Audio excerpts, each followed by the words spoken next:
Dakota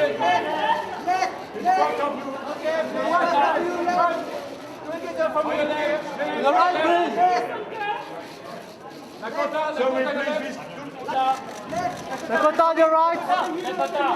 Dakota on your right, please. On your right. Dakota, please. Dakota on your right, please. Dakota on your right. Dakota. On your right, Dakota. Dakota on your right, please. Dakota, please.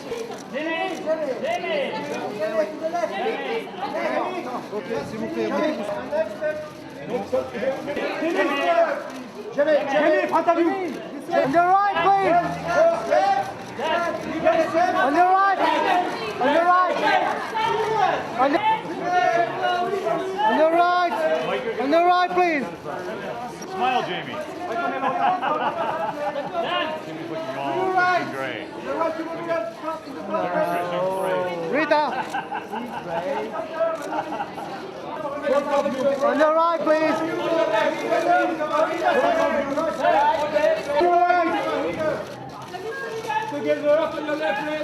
On your right.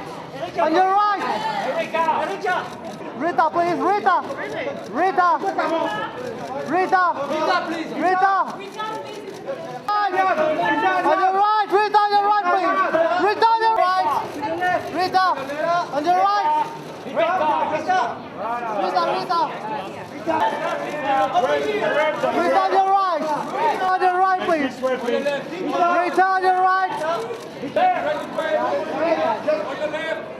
Eric, on your right. Eric, on your right, please. Eric, on your right. Yeah, on your right, please. Yeah, on your right.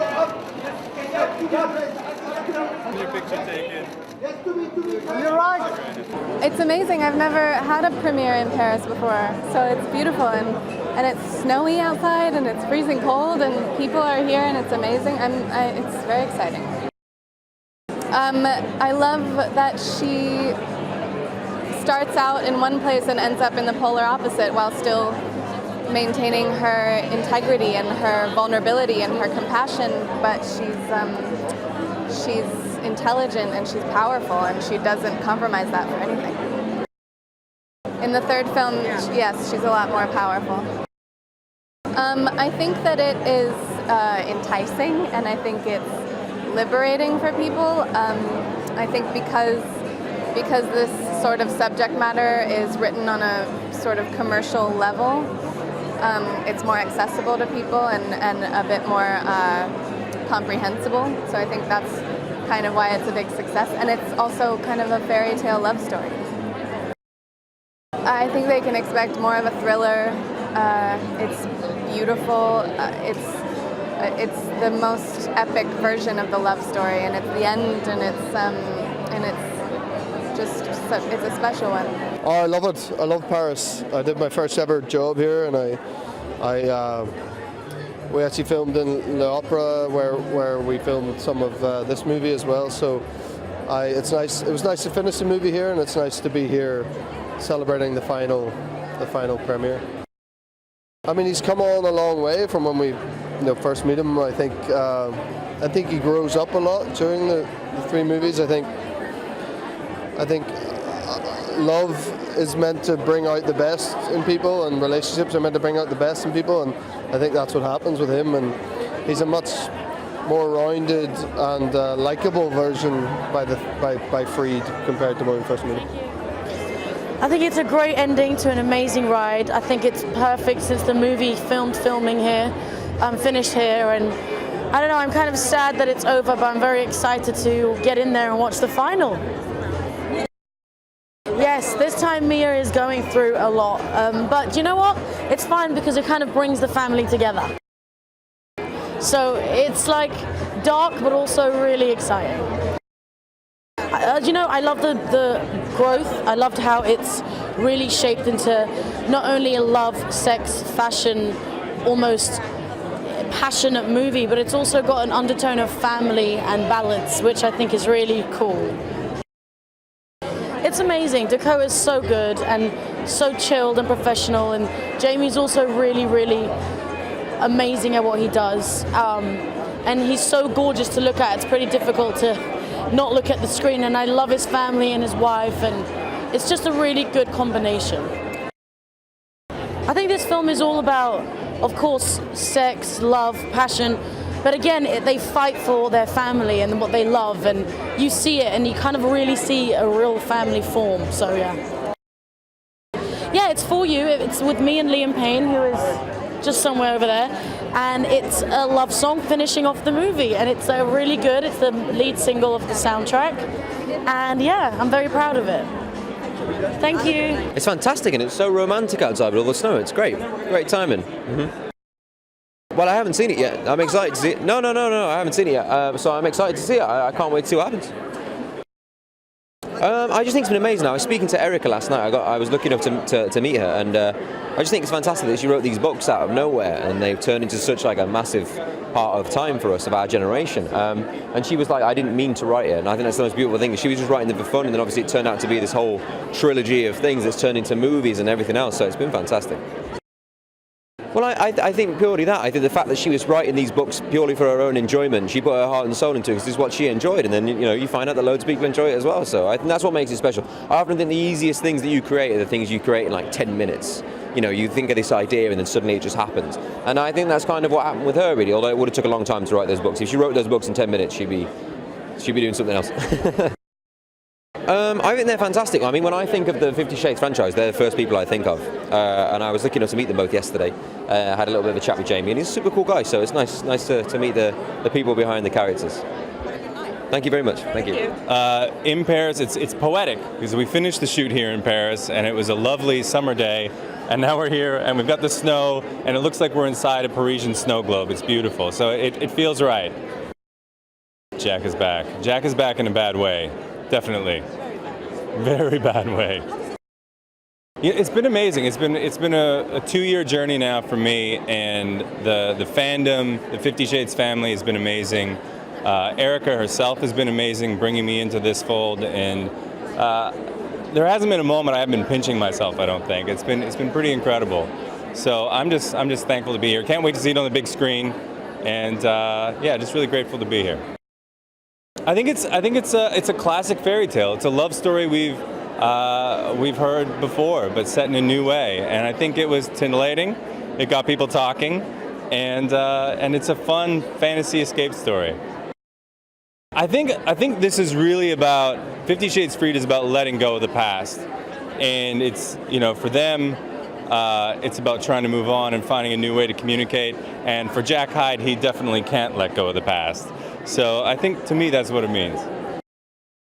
This 50 Shades Freed is definitely a thriller. It's a culmination of a lot of things that have been set up in stories 1 and 2, and this is everything. Everything comes to a boil in this one. So it's romantic, it's sad, but there's a thriller all along the way. Yeah, thank you.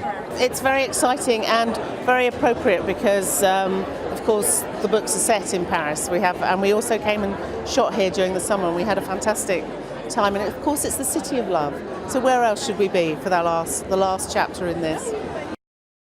It's an extraordinary experience. I know it's a huge privilege to get your book adapted. It's an even bigger privilege to actually be involved in the making of it, and I've learned so much as a producer. It's been really educational, and I think the fans are going to love this movie. They're freed from their constraints of their relationship, if you like. They're on equal footing now, and in that sense, everyone always thinks that Christian is the stronger one, but he's never been the stronger one. He's always been the more fragile of the two, and we really get to see that. And Anna really steps up and takes charge. So they're both freed from what they were used to, I suppose. Their chemistry is scorching. They look great. They're very talented actors, and they just do a fantastic job. They're great sports as well.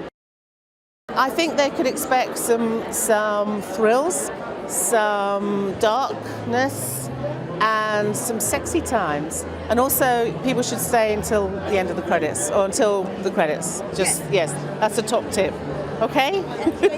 Yes, that's okay. Thanks very much indeed. Thank you. I would just say to the Universal people that it's so much better than LA. It's so much more glamorous, and it seems like the best Hollywood experience is here in Paris. I expect to feel very satisfied that I've been working for 2 years on both these movies, and I've been kind of immersed in the world of 50 Shades, and I've had a great time, and I feel like we've finished it off in a really grand way that I feel for me is very satisfying, and hopefully it will be for the audience. It's very different than Darker in that Darker was kind of the in-between thing, where we started off with Anna being very sad that she was alone and the working out of their dynamic, but this one starts with a wedding and a honeymoon and has a happy ending, so it's kind of, and it also has a sense of including the first two movies in the ending of this movie, so you have a real sense of completion. It's really satisfying. It's so weird because you know, it's strange for a director to come onto a movie where the actors are already cast and stuff, but I just felt like they were the two best people on the planet to play these parts. And it was great to come in and start Darker because they already had a relationship from Grey, and they even said they were much closer by the end of Grey than they were at the beginning. They didn't know each other. But so we had a great time where they got along so incredibly well, and I laughed all the time. So it made my job a lot easier. Because I think, you know, the three movies were unusual because they weren't like sequels so much as they were a continuation of one story. So I always held in my head from the first scene in Grey, which I didn't direct, but I saw, and to the last of Darker, it's one big giant story, so there's a real sense of elation at the end of Freed that I think is going to surprise people. I love that there's fans. It's standing out in the snow and everything is kind of encouraging.